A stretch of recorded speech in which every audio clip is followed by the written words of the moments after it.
the Cedarville Harvest. In the middle of the 20th century, in the small town of Cedarville, located on the fertile plains of Kansas, there lived a lady named Elizabeth Warren.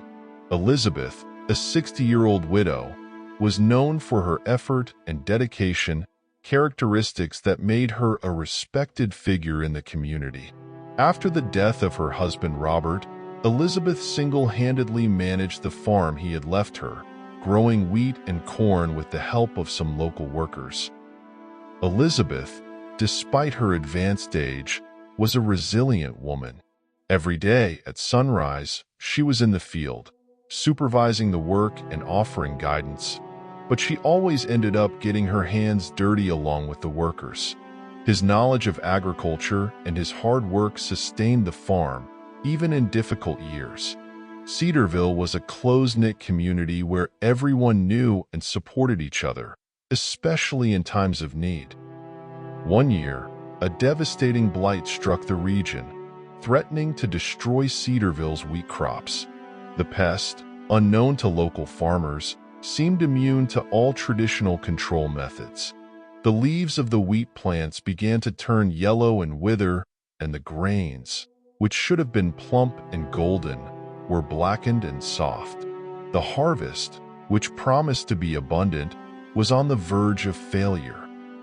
For Elizabeth, losing the harvest would mean not only economic disaster and the family she employed, but also a profound emotional blow. The farm was her last tangible link to her late husband, and the thought of it falling apart was unbearable. She joined the other farmers in emergency meetings, where they discussed possible solutions and ways to get around the situation. Despite attempts to use pesticides and innovative techniques, nothing seemed to work. The community was on the brink of despair. Elizabeth, also known for her faith, decided to do something she had never done before. One cold morning, she walked alone to the center of the wheat field, knelt down, and began to pray. His words were simple, but full of sincerity. "God, I know I ask a lot, but please don't let this plague destroy everything we've built. I'm here on my knees begging for your mercy. Guide us with your wisdom." That night, as Elizabeth rested in her home, an unexpected idea came to her mind. It was as if she could hear guidance and see things as they really worked. In a few minutes, a never-before-used technique was created by her, the use of a specific type of beneficial fungus to combat pests, combined with a specific way of spraying. Although it was something she had never tried, or whether it would work, she decided to give it a try. The next day, Elizabeth began to prepare an infusion with the fungus, following the instructions that seemed to come to her mind, and when she realized it, she had created a product that, according to her faith, would solve her problems. With the help of her workers, she applied the infusion to the fields. It was hard and exhausting work, but Elizabeth didn't give up. After 4 days, something surprising happened. Plants that had been treated began to show signs of recovery.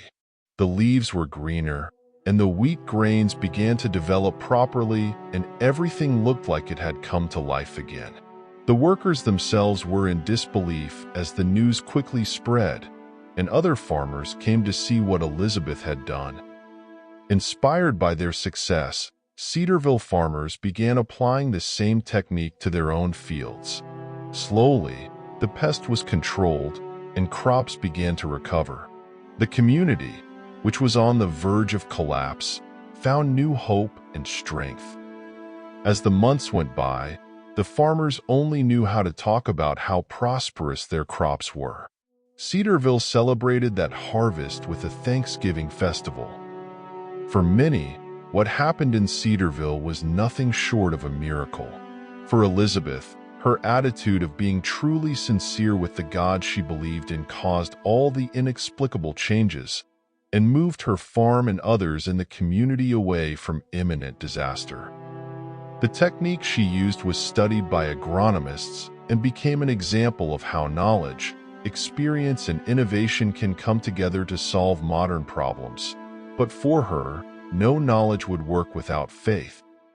Elizabeth, always humble, attributed her success to divine providence and the community's spirit of collaboration. She continued to work on the farm, passing on her knowledge to younger people and actively participating in the life of Cedarville. The story of the miracle in the wheat field has been told and retold, becoming an important part of the city's legacy. Elizabeth lived to be 78 years old and saw dozens of good harvests and prosperity in Cedarville. Your story has inspired generations to believe in the power of faith and not give up on what you helped create. If your love for something or someone is consistent and deserves you to try even harder, so do it. There is importance in the knowledge and power of the united community, but nothing is superior to the desire to make it work, nor to love and care.